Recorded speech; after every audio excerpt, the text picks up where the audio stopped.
JD Miller is a seasoned executive leader specializing in sales transformations for PE-backed and pre-IPO firms. With 6 exits and decades of experience in multinational tech companies, he excels in building high-performing teams and implementing rapid growth strategies. JD, hi, welcome to Rev-n-u Unplugged. It's an honor to have you on the show. First things first, you've achieved a huge amount as a sales leader. You've had 5 exits, you've had an award-winning book, but surely being the first ever guest on Rev-n-u Unplugged has got to be one of the proudest moments for you. I'm actually really excited about it. I'm really thrilled with the work that you do in the CRO community and the recruiting community. So it's a privilege to be here today. Awesome. Well, the reason why I wanted you on the show, JD, is that you do a number of things, but one of the roles that you do is you support 5 hours in an operating partnership role, helping them and their portfolio around go-to-market. And I thought it'd be really good to have you on to talk about some of the topics that you're seeing and learning about that. I think that the community of CROs that will be listening to this podcast could be super interested in. So the topics we're going to be looking at is board management, characteristics of a top CRO, and the big topic of AI that's in there. So huge amounts to unpack. We're going to start with board management. And my first question to you, JD, is why is board management a topic that you felt was important for us to discuss today? For me, it comes from this kind of troubling statistic that the average tenure of a CRO is about 18 months. Yeah. And it's a tenure that has been getting shorter and shorter with time. And as I started to, as I began a CRO job myself, and now as I get to, sit on multiple boards and work across multiple organizations, I started thinking about what is it about that tenure? And it really occurred to me that it's not about missing the number. Most organizations and most sales leaders are going to miss their number at some point in their career. But from observation across multiple companies, what I've seen is it's about poor communication with the board about the number. I had a board leader who says, it's okay if it's raining. We expect it to be difficult, but you need to tell us ahead of time, get your umbrella out. And here's how long I need to have my umbrella out there. And so, for me, I've seen that sales leaders that are able to have those conversations and be really clear about expectations with the board have much longer tenures. Interesting. So diving into the detail around that then, how would you advise that if you've got somebody particularly new in seat? Let's be really open and honest here, particularly within the private equity world. When a CRO takes a new seat within a business, it's probably not all rosy. Right. But what you tend to hear is sales leaders saying, don't worry, I've got this. I'm going to turn it around for you. But what should be the communication? What I'd like to understand is what should the communication be? How do you communicate it? Should it be emails, phone calls, in-person meetings? So let's start to unpack how and when should a CRO be communicating with the board? So I think the CRO should be communicating as often as they can. And I'm a big fan of a once-a-week email that summarizes a few of the basics. You've got to remember that a lot of your board members sit on multiple companies' boards. The average is, 6 to 8 different boards. And so it can be hard for them to context switch, or it can be hard for them to remember the details from one to the next. Yeah. And so as a communication professional, I really like to put the same message out over and over and over again to start building up that memory. I really suggest our CROs do 2 things. The first is to develop what I call the 1-page annual plan. And you can imagine it as sort of a grid where the columns are the months of the year and the rows are all of your different sources of revenue. New logo sales, price increases, new product sale that's coming to market, and so on. And filling in each of those squares with, your best guess at how much revenue, we've signed up for a $20 million number. How much of that 20 million is coming from new logos and in which months, and sort of laying that out. And, when you step into a new role, you're a bit of a detective trying to understand how did you plan this before I got here? But certainly when you're there for the next year annual plan, it's working with your board around, here's how we think the coming year is going to get done. And I'm going to put that on a single sheet of paper that we can keep coming back to at least on a monthly basis and start checking off the boxes and saying, we were right about our new logo assumptions. We were wrong about that new product sale.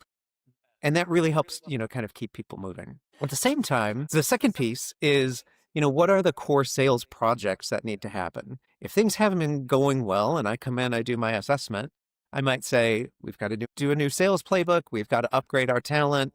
What are the 5 or 6 projects? And how can I document those and show you a status report again every week that says, Remember, these are the big 6 things that are happening that are going to move that annual plan. And so kind of having that go out as a weekly communication has been. So I totally understand why that information would be important. Why do you think that so many sales leaders are choosing not to communicate in that way and give a insight weekly? I think it's an unnatural motion for people who've grown up through sales. Because if you began as an individual contributor, unfortunately, we've encouraged them to just get to the number any way that they can. And so when you were an in-the-seat seller, you were used to saying, I'm going to hit my quota, and then quietly to yourself, I don't know exactly how, but I'm just promising that I'm going to do it. And then they figure something out, they get lucky, they work really hard, and at the end of the month, they say, look, I made the number, and they get rewarded and applauded, and they get the big commission check for that. Once you've moved into management, yes, we want you to hit your number, but even more importantly, we want you to really understand the business and communicate clearly about it. And so we've trained these sellers to just constantly say, I'm going to hit my number, trust me. And then we move you into the management seat, and we much more reward, transparency, showing us the journey, bringing us along the way. And so it's just a new skill for folks to have. And I can understand why they may not want to tell you, because you mentioned that most CROs get let go because of their number, but it's probably more around poor communication. But if I look at it, if I'm reporting information that doesn't stack up against the number that I'm looking to achieve, it sounds like I'm giving bad news, and it sounds like I'm giving my bosses the ammunition to change the sales leader. So from the other side, from the board side looking in, why is that why would they be viewing that the wrong way? And how do you communicate? Because I get you put an email together, but how do you word it in a way that the board still has confidence in what you're doing? Well, so I think it's fundamentally shifting your mind from the board is out looking to fire me to the board is out there looking to succeed with me together. Sometimes I think about private equity as sort of like house flipping. You buy a house that's got good bones, but you know that the kitchen is really dated and it's going to have to be replaced before you flip it and sell it for more money later. So boards aren't expecting perfection in the sales organization. They want the leader who can say, you know what, this little corner cabinet or this leaky pipe over here, this is a serious problem for us. It's going to be great when we fix it. And here's what I'm going to do about that. So they're not really expecting you to walk in that kitchen and say, it's all perfect. Don't look behind the corners. How do we do it? It's consistent communication. For me, a weekly email that always talks about the same topics makes the emotion go away. And when the news is good, you see all of that. When the news is bad, you see all of that. And it doesn't feel like we're playing hide the ball. I'm always going to give you my weekly bookings number. I'm always going to give you, the status reports on where hiring is and, rep to quota and all of the rest of that. And so if we create consistency around that, I think that's the way to develop trust and be able to deliver bad news as well. And how do you then, if we run it when you have the board meetings, should the CRO be given an update based on the emails and the information that's being passed across? And even if it's bad news, deliver it in a way that has been communicated through the emails? Absolutely. Again, remembering that a lot of these board members are sitting on multiple boards and they've been getting all the emails every week. Not sure that they've read them all, not sure that they've remembered them all. And so it's helpful for me to, again, pull up that consistent framework. And I always make a joke out of it myself. I'm like, here's my one-page chart. I know you've seen this, many times. I'm very predictable. Let's talk about what that means. When you've got really bad news, of course, it's also really helpful to pre-wire those conversations. 5 Arrows companies, they have me as a go-to-market advisor, a coach and a mentor to the CRO. So if you're going to deliver bad news, you might want to give me a call ahead of time so I can do my job behind the scenes and whisper it. As a CRO myself, I remember, making that mistake early on and showing up at a board meeting and just delivering this surprising news that your marketing team is nowhere near as good as you thought it was. I'm in the seat 2 months and, here are all of these problems. And there was just shock around the room because they had never heard it before. Fundamentally, it wasn't that they didn't want to hear that. They hired me to do the diagnostic. They just didn't want to hear it all as a mass group at once by surprise at a really, high stakes meeting. I get that. So in these scenarios, you mentioned that CROs are losing their job at an alarming early rate. based on performance. How would you say that it would differ if they had been providing these emails? So look, there will be somewhere there's no say that there's reasons behind it, but why do you think if they've been providing the relevant information weekly, why do you think the outcome of the sales leader losing their job would be different and they would still be in seat? I think it takes a lot of the emotion and the anxiety out of the room. I've been I've been coaching a CRO recently. He's 5 months into the role, and he was hired, as you said, because things weren't going particularly well. But he's really struggled the first time as a CRO, and he's really struggled with being able to articulate all the things that are broken. And he's been coming to board meeting after board meeting saying, I've got it.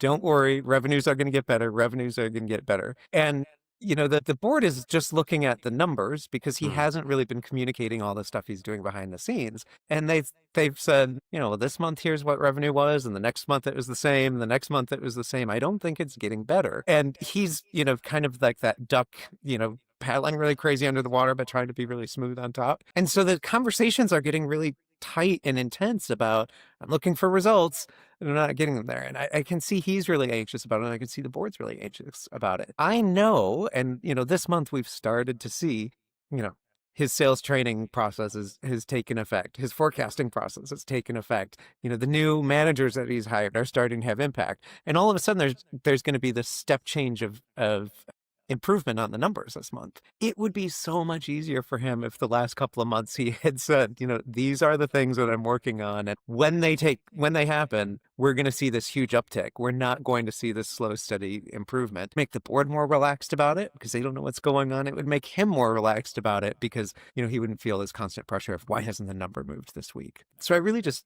as a communication guy, I think communication solves a whole lot of problems when we just get our issues out on the table. It does.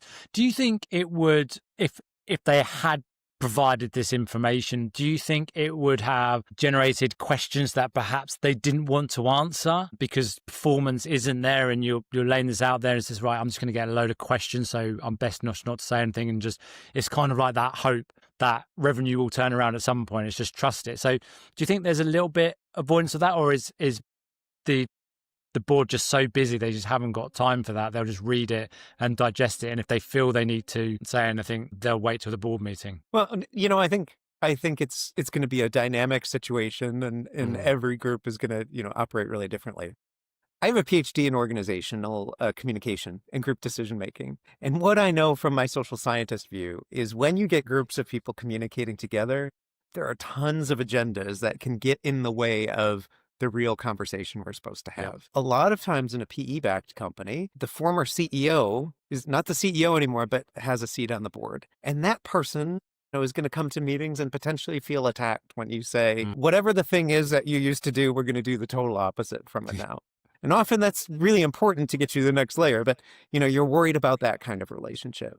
Yeah. Sometimes you've got people at the board that are, they have different levels of expertise in different areas. I don't have any particular skill in financial training, but if we're having a finance meeting, maybe I feel like I need to participate and ask a question that everyone else is going to think is really dumb. But, I've got to show like, look, I'm participating. And so, there's all of these different kind of human dynamics that can make conversation at a meeting or questions at a meeting go in all sorts of different directions. As a CRO, as an executive, what I really want to do is communicate in a way that it's continual. Yeah. It's consistent, and that no matter what happens, when that old CEO says, what do you mean you got rid of my favorite marketing message? Or the finance guy, says, hey, have you ever considered, doing something very basic, being able to just kind of set all that emotion aside and say, thanks for that suggestion. And let me redirect you back to, these are the 6 most important things that my leadership is about. And I'm going to continue to report on those.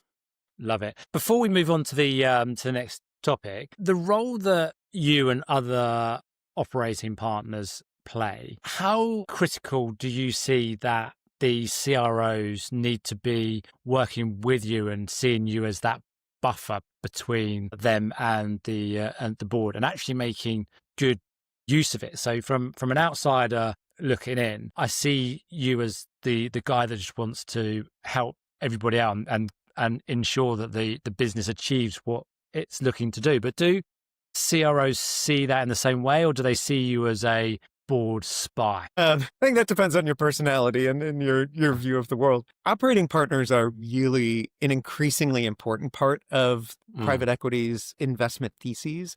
It used to be that there were all of these companies that they could buy and do different kind of financial tricks on, and just kind of spreadsheet math alone would make them succeed. And increasingly, companies are more sophisticated, and they really do need kind of, growth strategies that, operating folks or people with operating experience, can help out with. For the CROs themselves, an operating advisor can also be really helpful because a lot of times it's your first time working for private equity, and sometimes your first time being a CRO even. And as you get to that higher and higher level of your career, there aren't a lot of, handbooks around. There aren't a lot of people who've been there, done that. And so without the operating advisor, a lot of times people think they're going it alone. First time I was ever a CRO, I had no idea what I was doing, and I didn't have a coach or a mentor to guide me. Now, fortunately, I got through it. But now that I've done it 5 times, I feel like I owe it to somebody else to say, hey, I made all the stupid mistakes. Let me help you not make the stupid mistakes, and then we can go make bigger mistakes together. And that's why I wrote the book too. The CRO's Guide to Winning is just about, giving someone an advanced step so that we don't all have to begin from ground zero. And it's important then to realize that when CROs are hired into private equity, it's okay to be asking for advice and not think, well, look, I've been hired to sort this out. I need to go and sort it out. But it's actually better to sit down with the people around them and befriend, the operating partners to get as much use out of them as possible to find the quickest route to success. Yeah, absolutely. And this is my favorite part about, working in the private equity context is every single person is aligned on the exact same outcome. Yeah. Private equity firm wants to add value to this business and sell it. The executive team, you've got equity in the business, you want to create value for it and sell it. Yeah. And everyone wants to do it as quickly as possible. And so it's in no one's best interest to say, let's keep changing our CRO and trying something new. Because every time you do that, you're going to spend a lot of time recruiting the successor. They're going to have to onboard. Then all of the sales team is going to get anxious and they're going to leave. You're going to recruit all the new sellers, and you've lost a year and a half out of that, value creation horizon. And so if we recognize that and we say, all of us want to get to big value and want to get there really quickly, then we can talk about the ugly baby in the room and say, here's something that really needs to get fixed. It's not personal about me or you or what the previous person used to do. So here's the problem. It's kind of ugly, and let's fix it together. And when we do, we're all going to be happy with the result. Love that.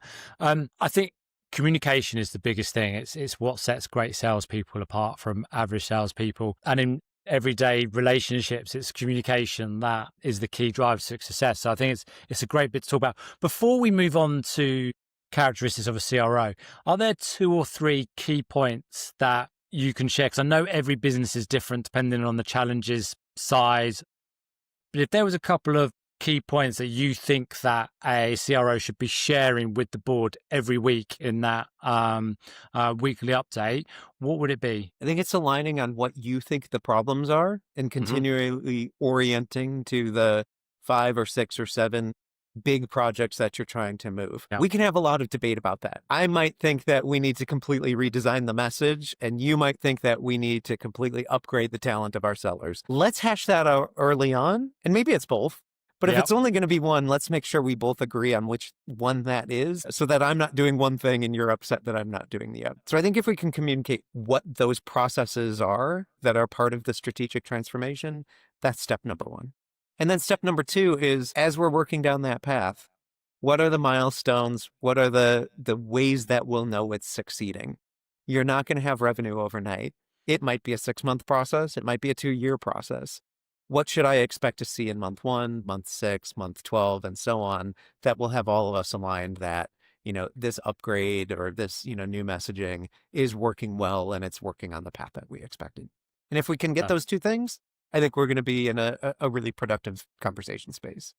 Like it. Super appreciate all your advice and guidance on that. And I think it's a really important topic to be looking at and continually pushing that communication message. Now, characteristics of a top CRO. Now, one of the roles that you help 5 Arrows with is interviewing for new CROs within their portfolio. So you're quite well versed to be a judge and jury on this. So again, I always like to ask, why did this topic come to mind? Why did you want to talk about the characteristics of a top CRO? Well, I think, again, it comes back to communication and fixing those communication breakdowns.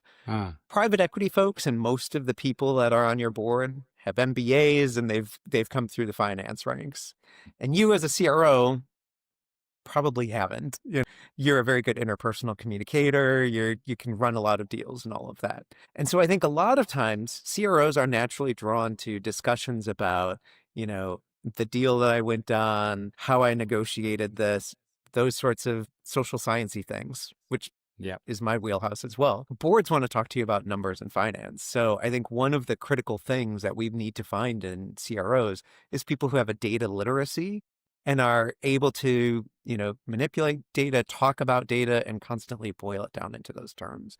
Yeah. Because the executive team, your investors, don't really want to hear, my sales team is getting better and I can feel it. They want to see evidence, 3 dots that make a trend and all of those sorts of things. It's interesting because data is becoming a hugely important information set for decisions that are made. So then from a characteristic standpoint of a CRO, particularly if we say that a business that is over the 100 million ARR, are you a characteristic then of statistics and numbers over a seller? And are you better off having a VP of sales that is a kind of more of a salesperson and a CRO that is more of I don't want to say CFO, but somebody who understands the numbers and the processes and are less drawn on emotion that many salespeople are? I think that's the trick of being a CRO, is being able to have enough of your brain in the number strategy side and enough of your brain in the sales side that you've got credibility with your sales team. The largest sales team I ever ran was just under 200 sellers. And by definition, I couldn't be in all of their deals. I mean, we did thousands of deals a year. And so I had to, as the leader, put in systems, put in processes, and put in reporting mechanisms that let me know we were doing the right things and things were moving forward. At the same time, I couldn't just sit in an ivory tower and look at a lot of spreadsheets and have sellers say, who is he? Why is he telling me this, that, or the other thing? Now, with AI, that's helping us a lot.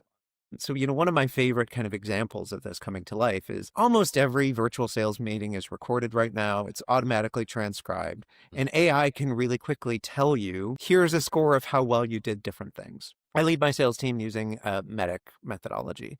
There's 10 basic questions that we need to have answered of every deal. Well, now the recordings can tell me across 200 sellers last week, did we ask those 10 questions? Did we not? Which are the ones that we're struggling the most with? That's a very data process for me, is, that kind of piece. And then I have to put on my sales hat and go back to the sales team and say, collectively, we're not doing a really good job of getting to the economic buyer. The data tells me that. You're probably feeling that, and it looks like this, that, and the other thing in your deals. And so now here's some training, and here's some tips, and here's some processes for how you can make that work. And so certainly in the company size you're talking about, 100 million and bigger, those are big teams that, the CRO has got to be managing systems and processes because they can no longer manage the individual deals and the individual sellers running all of those opportunities. Love it. So if there's somebody listening or watching this podcast that has aspirations to be a CRO, putting skill set totally to one side and experience, from a characteristics perspective, from what you've seen, what type of character do they need to have to stand the best chance of being successful? What sort of habits do you see them doing as well? So I think aspiring CROs certainly need to know something about sales. You didn't have to be the top seller, but you need to know how the process works and speak about that credibly. You need to have data acumen so that you can speak to your board credibly. And then also, I think there's a lot of kind of charismatic personality or EQ that is a skill really worth developing. As we sit here recording right now, we're headed into the fourth quarter. And there are a lot of CROs looking at the annual results, and they realize we're not going to make the number, but I've got to get as close to it as possible. And they've got to go motivate a sales team who probably isn't making their own number either and thinking, well, why should I close this deal in Q4? I'm going to get a new quota in January. Why don't I let some of these deals slide out and get a head start on my new goal? It takes a really charismatic leader to be able to rally the troops and say, even though it feels like we're losing, even though there's no way you're going to get to 100% of your quarter, it's really important for you to go ahead and do that incremental effort there. And so again, I think, we're coming back to this kind of personality thing. I talk about the leadership of business, technology, and humanity. Those kind of interpersonal human experiences, I think, are really key core characteristics of every executive leader, but especially the CRO. I think it's something that's becoming more apparent. I think gone are the days where when you want to empower a salesperson, it was about money motivations, and it's just like pay them more money. And the world's kind of changed on that. How do you work out if a CRO's got the patience to dig a little bit deeper and ask questions, particularly when you've got a large sales team? It's easy to say, look, I'm just going to put a financial reward and that'll be enough of a carrot for some, and we'll have the stick of if you don't do it, you're out, coming the other side. But great sales leaders seem to have this ability to want to absorb information of what makes everybody tick, not just their number one salesperson, but time for everybody. Is that a really important, or is that just muddying the water and it's like, just get on with it? I think it's hugely important. Now, your frontline manager who has day-to-day interaction with the sellers are a really critical piece of that. But when I had 200 sellers working for me, I remember going to sales kickoffs. And of course, I'm the guy on the stage that everybody knows my name. And frankly, when I look out in the audience at 200 faces, there was no way that I knew who each of them were. But I know that they were really expecting that interpersonal connection. And maybe that's a generational thing, or maybe that's a we're online all the time thing. But I knew as soon as I stepped off that stage at lunch, everyone wanted a piece of me and they wanted to be seen. And so the way I overcame it is I worked with my frontline managers before each of those big kickoffs. And I said, give me a dossier on your team members. What's most important to them? What's motivating to them? Who just had a baby? Who's trying to get money for their new house? Who really cares about this philanthropy? And then I tried to have a little, a notebook that I carried around with little pictures and little things that over the course of a week, every morning I would set out and say, this morning I'm going to go find James and I'm going to ask him about this. So I'm going to go find Nancy and I'm going to, a lot of times that kind of interpersonal connection is way more motivational to a seller than another dollar, because I'm the top seller anyway. I'm getting huge commission checks. A $500 bonus really doesn't move my needle nearly as much as some important executive in the company knows my name and told me that I'm doing a really great job. I guess that also comes back to the first point you mentioned there about communication, and it's effectively communicating about the same thing, but in a different way. If you've got someone that is really trying to get on the housing market or get their first house or move from their first house to their family home, to be able to talk to them about that rather than saying, look, if you do this deal, you'll get more money, because they know that anyway. But I think if you bring it back to what is their burning desire, you kind of ignite it and you get that motivation to move people forward. But it takes a certain type of person that will give that well, you've either got to be the person that cares and wants to do it, or you've got to be the person that can do it and fake it, I guess. It's the same result, right? Yes, it is.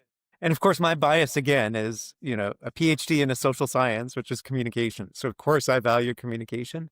But I actually do think that interpersonal skill is really critical to us in the future. Everyone's talking about AI and is AI going to come take my job away? And I think there are a lot of tasks that AI can do really, really well. We were talking earlier about, I'm getting ready for this meeting. Can you really quickly, do all the research and summarize? And what AI can do in 2 minutes would take me 5 hours.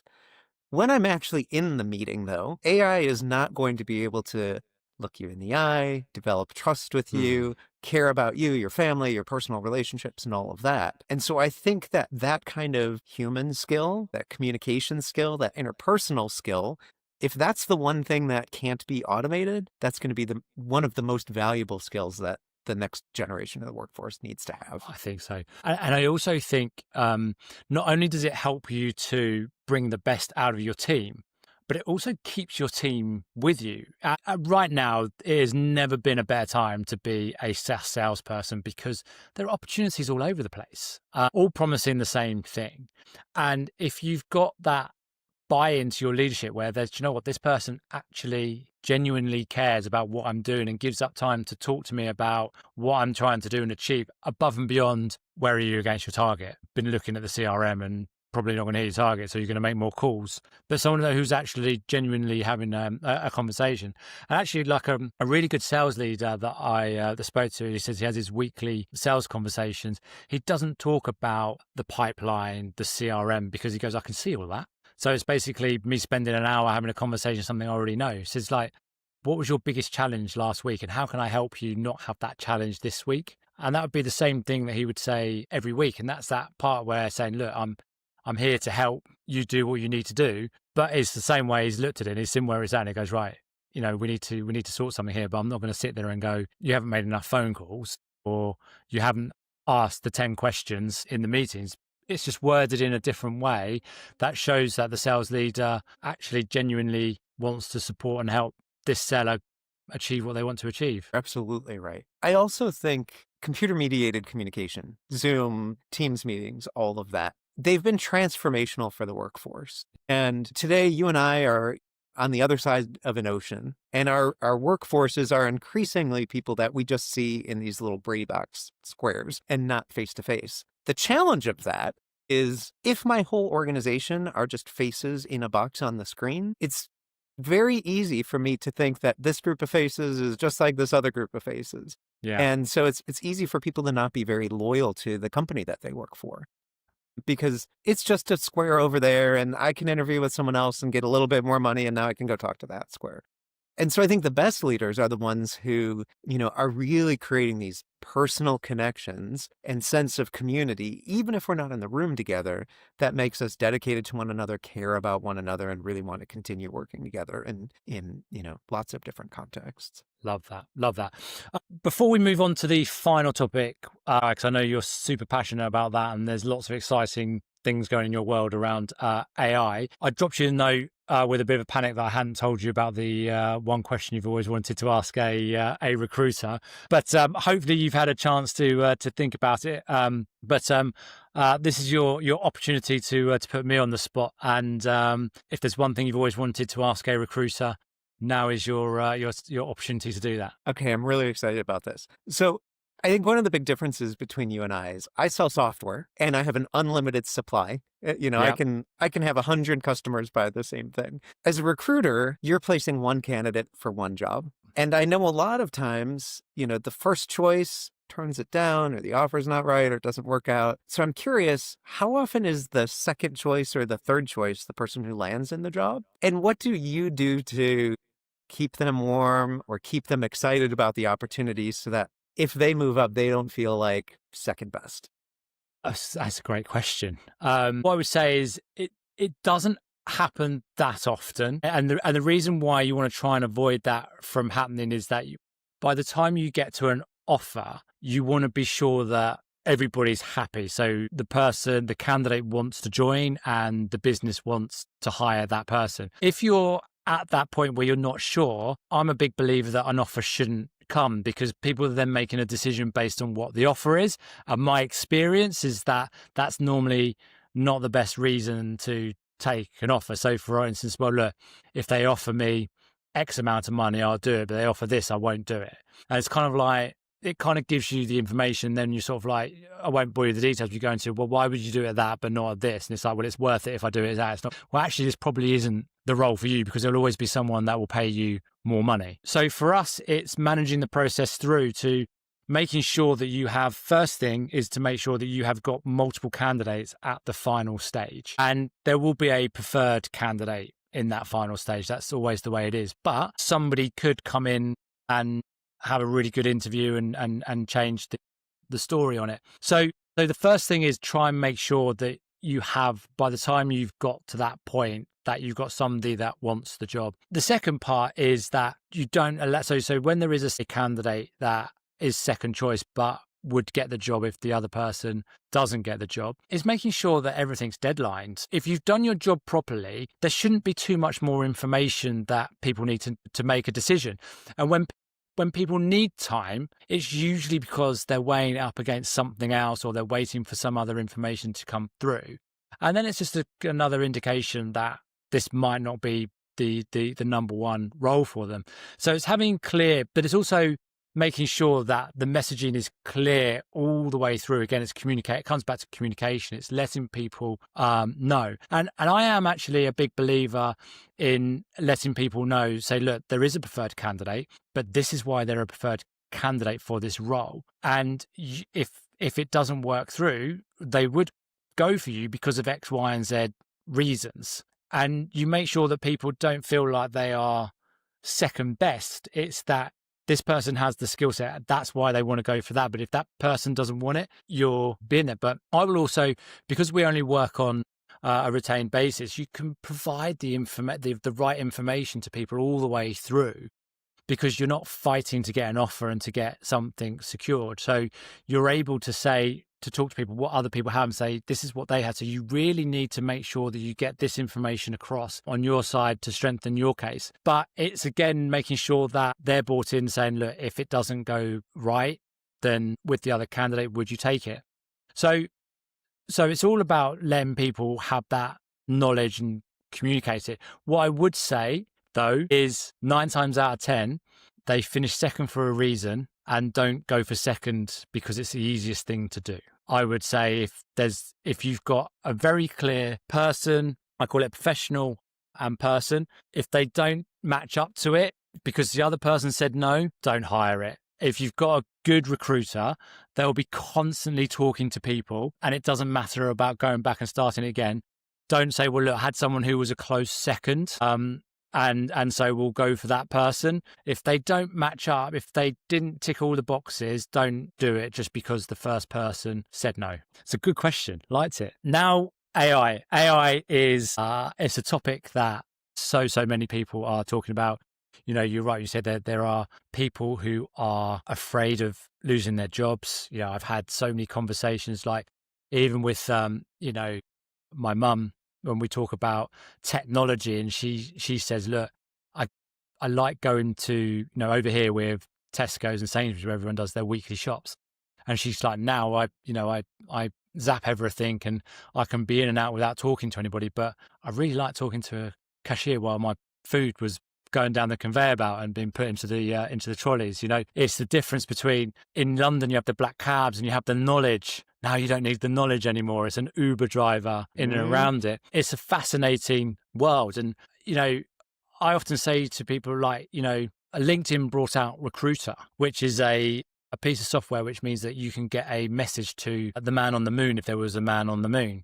But it hasn't improved recruiters' billings, right? It's a tool there that should, have brought up the average billings of a recruiter, but it hasn't. So would love to dive into this as a topic, how you see it and the developments of AI within the sales environment. So I think there's a lot of interesting things about AI today. I'm old enough that I began my sales career in the late 90s when we were living through the dot-com boom. And a lot of what we said about the internet back then, I'm hearing people say about AI today. It's going to be life-changing. And there's all of these prognostications about that. I know from the dot-com boom that the web did change the way we work in a lot of ways. And today we look back and we can't imagine a world where we don't have email and we don't have the internet. Yeah. And I'm pretty confident that in 5 or 10 years, we're going to look back and say, how would we have possibly worked without AI? It's an entirely different world. At the same time, I remember in the late 90s, we had a lot of fantasies and visions about what the internet was going to be that totally didn't turn out. And a lot of times, you hear about the dot-com bubble bursting because there were a lot of those bad ideas that got funded and people tried to work for, and then discovered that wasn't going to be the case. And I suspect we're going to see that with AI too, is that, while it's going to be very integral to us, we're in the very early innings. And so a lot of what we imagine the future might be may not play. I don't think I'm smart enough to know exactly what the winners and losers are going to be, but I do think there's a lesson to be learned there. When I get my own crystal ball out about AI, though, I do keep coming back to this notion of humanity.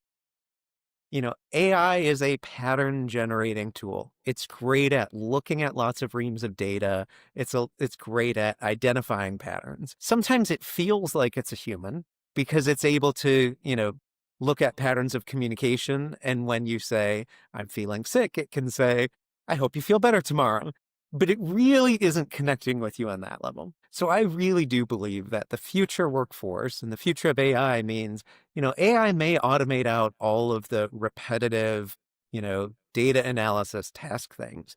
But when it comes down to real empathy, real communication, real trust building, real communication things, I think those are going to be skills that AI is not going to replace. And for sellers and recruiters and people who are in the business of making friends, I think we have nothing to fear with AI. It's a fascinating subject. I'd say some of the technology that is there and available is incredible. Where have you seen, or if you were to advise sales leaders where to look for AI right now? You're talking about automate. I think automation is an incredible. If you can get more hours to do the things that the human element is important to, where would you start the automation with this? If you were advising sales leaders now, what part would you be saying, right, really look at AI for? So I'm actually writing a book about this. The publisher from the CRO's Guide said, hey, AI is coming. You should write an AI handbook as well. So I'm in the middle of the research of that right now. And I think that AI has roles to play across the whole go-to-market organization. I'm really talking about kind of a 3-step process or a crawl, walk, run kind of process where in the beginning, we should be looking at AI as just things to get familiar with. Yeah. I'm a seller. I'm sending you an email. Have AI kind of look at my email and clean up the language. Or I'm getting ready for a call. Go create a little dossier for me that preps me for the call and tells me. When we get really good at that and we start to trust the tools, then I think we can move to the next phase that says, okay, you've done the research. You've informed me of who I'm meeting. Now go ahead and craft the message of, what are the 4 things that I should be saying? Kind of getting used to that. Eventually, we can get in a world where we really trust the system and the system really understands us. And I think, the future may be a place where there's a bot that says, go do the research, craft the message, and send it out on my behalf and book it on my meeting. But you can't jump in on that until you've done all the foundational work. And you may never get to that. But I think with any process, whether it's researching, it's writing. We're doing annual planning right now. Look at all the data of my sellers and, help me predict, what the future is going to look like in quota attainment and all the rest of that. Early innings, just get comfortable, try it on kind of easy stuff that if it doesn't work out, you can drop it. And then the more you work with it, the more integrated you can let it become in your total. And what would be your advice to particularly, I think we're seeing it quite a lot in earlier stage businesses where they are seeing AI as a way of replacing people because it's cheaper. We are seeing a lot, particularly if you take SDR, BDRs at the moment. I know there is a challenge with workforces around hiring these people as we're still trying to come to terms after COVID of having the work from home, from being in the office. Largely these SDR, BDRs are first jobbers who, we're not here to debate it, would probably do better in an office environment where they can learn through seeing people in action. But we are seeing people pushing towards maybe replacing SDRs with AI. What would be your thought process in that? Can you see that as a real thing? And also rolling that into, there's a big push with PLG and people, designing teams that are product-led growth. And if you get the success through that, does the human element need to come in later on, or will they say, actually, let's try and remove it because we remove a huge amount of costs? Kind of 2 questions rolled into one there. I think I have 2 answers to that.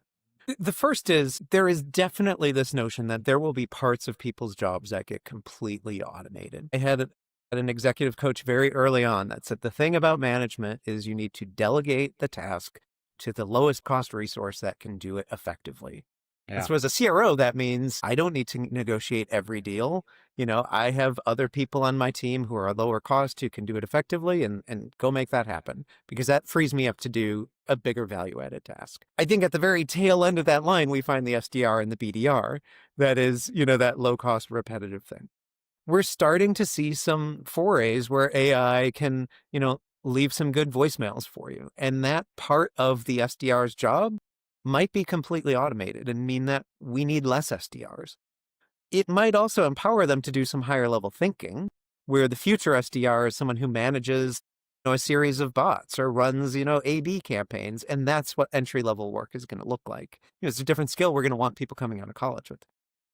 But the other thing is, I keep talking about this, the dot-com revolution. And I remember early on, people were worried when we were going to buy plane tickets online. What is that going to do to the thousands of call center agents who work for airlines who are used to selling you a ticket on the other end of that 800 number? And yes, online ticketing did, automate that job and meant we need fewer people answering the phone to sell you a ticket. At the same time, we've seen that the airline industry, people are traveling 300% more than they did in the late 90s. And so the need for a great CSR and great customer experience, all of those call center agents, have other ways that they can interact with customers and add value because the web created lower cost flights, people traveling for business a lot more frequently. And so if we're comfortable to the idea that things will change, it's okay to automate parts of my job out as long as I'm continually learning and adapting. And I think there will be, a role for us. Totally agree. I was talking to someone last week about it, and it was quite a fascinating insight. They were like, look, if you're an SDR and you are transactional and you are getting emails written by AI, you're sending the messages out in bulk through names that have been added by Lusher or ZoomInfo, whoever it is, then you're allowing yourself to be replaced. But if you're making calls, if you're using the information that they're putting in there to make calls and try and make something happen, then you'll never be replaced because you'll always be able to do more. You'll always be generating something. And in the sales world, when you're generating something, it doesn't matter. They won't let you go. It doesn't matter that they could have X amount from the AI because they're getting more because you're there. So if you are basically allowing technology to do your job and you don't do anything above and beyond, then there's an argument to say that you'll be replaced because it's like, what am I paying you to do? But if you are using it and I think it came back to the part that I think COVID stopped or allowed people to maybe hide behind a screen more or hide behind email more. And I think we're coming out the other side now where people want to meet and have conversations. And, I'll never believe that cold calling is a thing of the past. It's about putting yourself out of that comfort zone and just going on and doing it. So I think I totally agreed with what they said. I said you can either to your advantage to become better and more effective, or you can use it to do your job. But if you do, you can't complain if you then eventually get replaced by it, really, can you? And I think that's right. And I think we saw that with the internet too, was sort of the democratization of data access. If your value in your job is, I'm the only one who knows how to do this and I'm the only one who's access to it, someone's going to find a way around it. Yeah. If you say, I'm the only one who knows this and I'm going to teach you so that now I can become smart about the next thing that only I know how to do, you're going to always have a great. That's it. And do you know what? It kind of all comes back to the first part of what you wanted to talk about it in sales.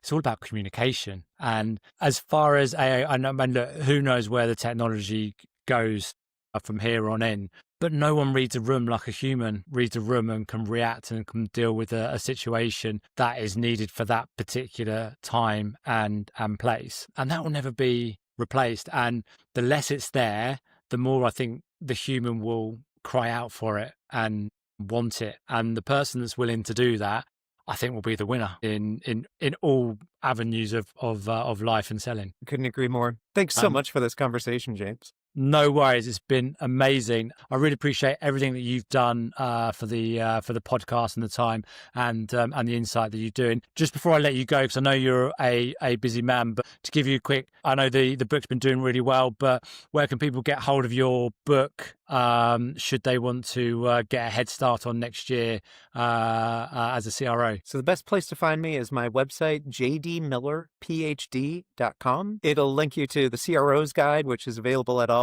major booksellers. And it's also where you can get on the mailing list for the AI Handbook for modern sales professionals. Amazing. And when do you think we'll see that book? I think early 2026. Nice. Amazing. Awesome. JD, well, look, thank you so much for your time. It's been a pleasure having you on the show and sharing such valuable insight. Thanks so much, James. It's good to see you. Thank you.